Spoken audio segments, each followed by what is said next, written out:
Alright. Welcome back to NeuroClarity, the podcast that brings structure to chaos, especially when the chaos lives inside the skull. Today's episode continues our journey through chapter 3 of Ching and Cheng's comprehensive review of neurology, and we are zeroing in on 3 major neurocritical topics. They include herniation syndromes, causes of cerebral edema, and choosing the right ICP monitor. Let's get started with a case that every neurology resident fears. Question 4. A patient suffers a large intracranial hemorrhage. On examination, he is comatose with a right fixed dilated pupil and seems to be hemiparetic on the left side. On subsequent MRI, the hemorrhage is visualized causing mass effect, but there is also an ischemic infarct in the right posterior cerebral artery distribution. Which of the following herniations does this patient most likely have? A. Uncal herniation. B. Subfalcine herniation. C. Tonsillar herniation. D. Central transtentorial herniation. And E. Transcalvarial herniation. What do you think? The correct answer is A. Uncal herniation. What's happening here? This is a classic uncal herniation syndrome, and here is how to unpack it. The uncus is the medial part of the temporal lobe, and when the intracranial pressure rises rapidly, as seen in a large hemorrhage, it pushes the uncus through the tentorial notch, which is the narrow space above the brainstem. This leads to compression of 3 major structures. 1. Oculomotor nerve, which is cranial nerve number 3. This runs adjacent to the midbrain. It gets compressed early, and you tend to see ipsilateral dilated non-reactive pupils, that is, a blown out pupil. You may also see ptosis and down and out eyes due to loss of extraocular muscle control. The next structure that gets compressed is the cerebral peduncle, which basically contains the midbrain motor fibers. It contains corticospinal tract, and compression causes contralateral hemiparesis. But there is a twist. There is something we call Kernohan's notch phenomenon. If the pressure is severe, it may push the brain so far that the contralateral cerebral peduncle gets compressed against the tentorium, and this results in ipsilateral hemiparesis, which we call a false localizing sign. The third structure to be compressed is the posterior cerebral artery, and it can be compressed against the edge of the tentorium. This leads to ipsilateral occipital lobe infarct and causes contralateral homonymous hemianopia.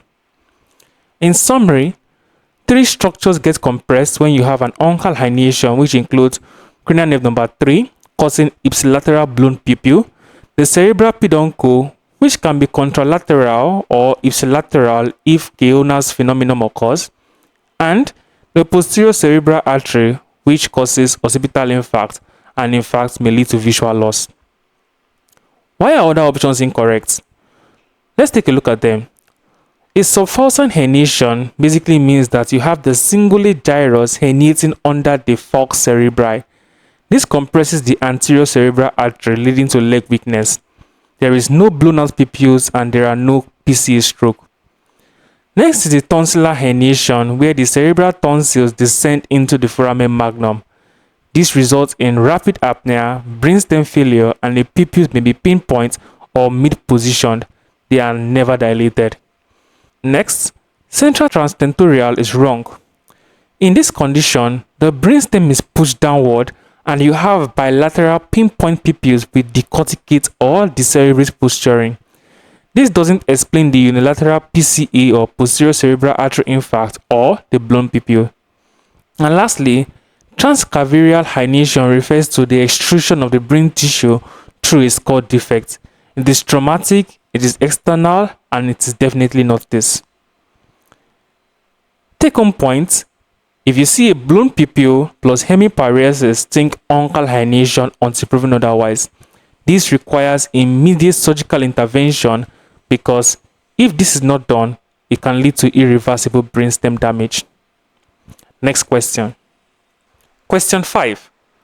Which of the following is not a cause of cerebral edema? A. Prolonged cardiac arrest. B. Hypernatremia. C.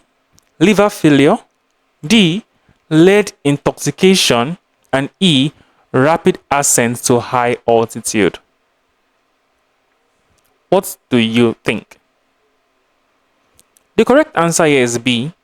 Hypernatremia. Let us talk about the pathophysiology of cerebral edema. There are three main types of cerebral edema, and understanding them helps you immediately eliminate the wrong options. They include 1. Cytotoxic edema, 2. Vasogenic edema, and 3. Osmotic edema. In cytotoxic edema, you have intracellular swelling from ATP pump failure. Things that can cause this include cardiac arrest, hypoxia, and toxins. Vasogenic edema, on the other hand, is as a result of blood-brain barrier breakdown, and in this condition, fluids leak out. You can see it in trauma, in tumors, and in lead poisoning. For osmotic edema, this is due to low serum osmolarity, and this causes water to naturally shift into the brain. It can be caused by hyponatremia and altitude sickness. Why the other options cause edema? Cardiac arrest leads to ATP depletion and a failure of the sodium-potassium ATPase pump, and this leads to cytotoxic edema. Liver failure leads to ammonia accumulation, which will result in astrocyte swelling and then cytotoxic edema. Lead intoxication, on the other hand, disrupts endothelial integrity, causing vasogenic and cytotoxic edema. So, lead intoxication can cause both vasogenic and cytotoxic edema.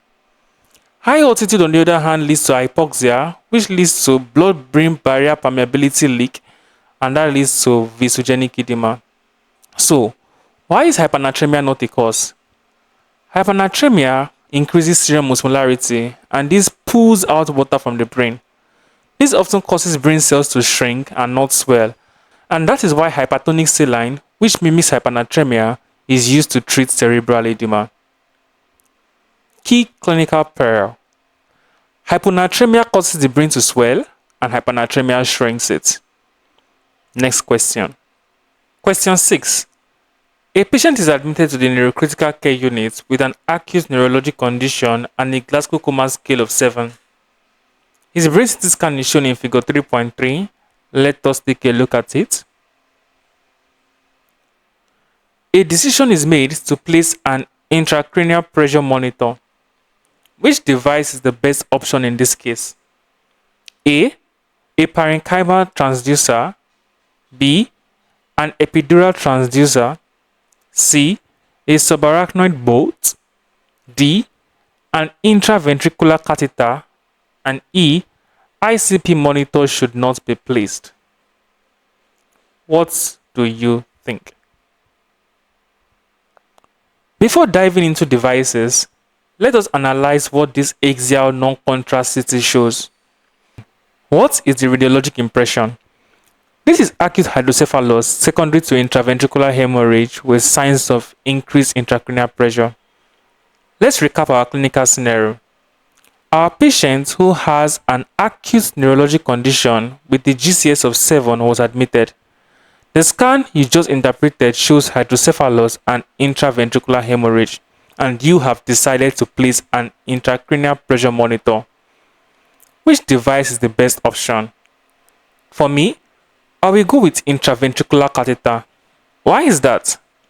This patient meets all the criteria for ICP monitoring, including a GCS of less than 8, a CT scan showing a treatable cause of elevated ICP, which is hydrocephalus, and a monitor with directly influenced management.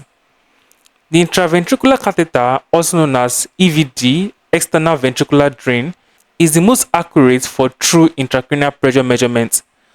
It is also therapeutic, allowing CSF drainage to reduce pressure, and it is also diagnostic. It helps to assess responsiveness to pressure reduction. In cases of intraventricular hemorrhage, the external ventricular drain may also help to drain blood-thin CSF, and this improves outcome. Why are other options wrong? A parenchymal transducer measures the intracranial pressure, but it cannot drain CSF. It is not useful or helpful in hydrocephalus. An epidural transducer is the safest but is the least accurate and is not used in critical cases. A subarachnoid bolt may occlude easily in intraventricular hemorrhage and it has no drainage capacity. It has moderate accuracy. And no monitor? That is so wrong. This patient has a GCS of 7 and CT scan findings warrant monitoring and intervention. What's the take-home point? If there is blood in the ventricles and the ventricles are dilated, EVD it. Put an external ventricular drain.